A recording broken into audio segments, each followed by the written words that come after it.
पति व्यापार में इतना रहा व्यस्त कि परिवार को समय ही नहीं दे पा रहा था।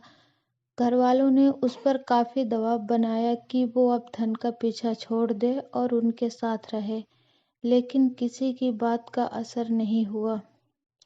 किसी नगर में एक व्यापारी रहता था।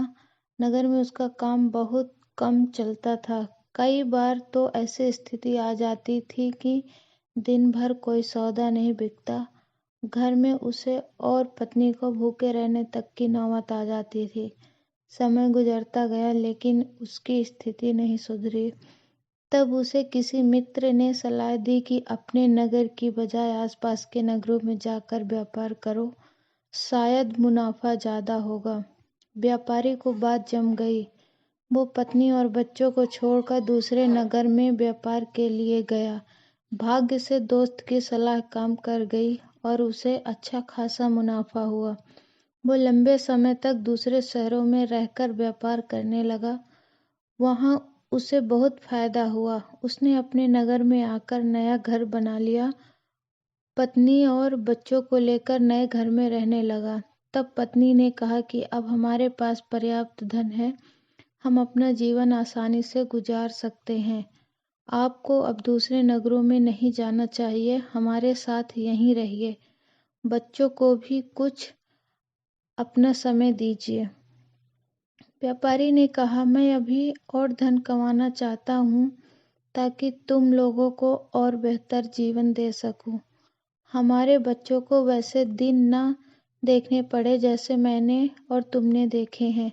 पत्नी ने कहा, लेकिन धन कमाने में जो समय गुजर गया है वो फिर लौटकर नहीं आएगा।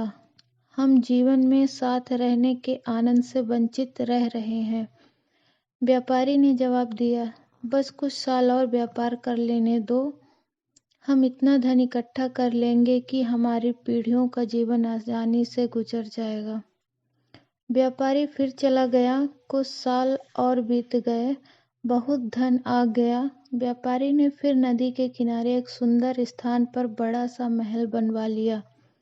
पूरा परिवार इसमें रहने लगा। वो जगह इतनी सुंदर थी जैसे कि स्वर्ग। तब व्यापारी की बेटी ने उससे कहा कि पिताजी, हमारा पूरा बचपन बीत गया लेकिन हम आपके साथ रह ही नहीं पाए। अब तक हमारे पास इतना धन भी है कि 5-6 पीढ़ियों तक हमें कोई समस्या नहीं आ सकती। अब आप हमारे साथ रहें। व्यापारी ने कहा, हाँ बेटी, अब मैं भी थकने लगा हूँ और कुछ समय तुम लोगों के साथ बिताना चाहता हूँ।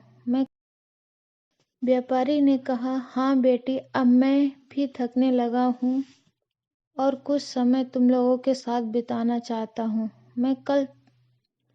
मैं कल सिर्फ 2 दिन के लिए पास के नगर में जा रहा हूँ।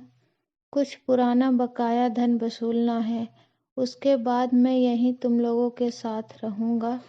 व्यापारी का परिवार खुश हो गया। व्यापारी का परिवार बहुत खुश हो गया। अगले दिन व्यापारी दूसरे नगर चला गया। उसी दिन भयानक बारिश शुरू हो गई और जिस नदी के किनारे व्यापारी ने अपना महल बनाया था उसमें बाढ़ आ गई। महल सहित उसका पूरा परिवार बाढ़ में बह गया। व्यापारी जब लौटा तब तक सब कुछ उजड़ चुका था। कहानी से हमें क्या सीख मिलती है?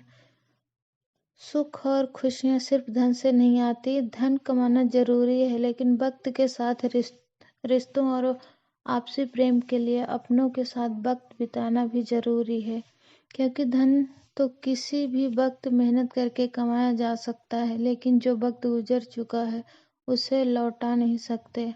आज में रहें, रिश्तों के आनंद का सुख लें और अपनों को अपना वक्त दें।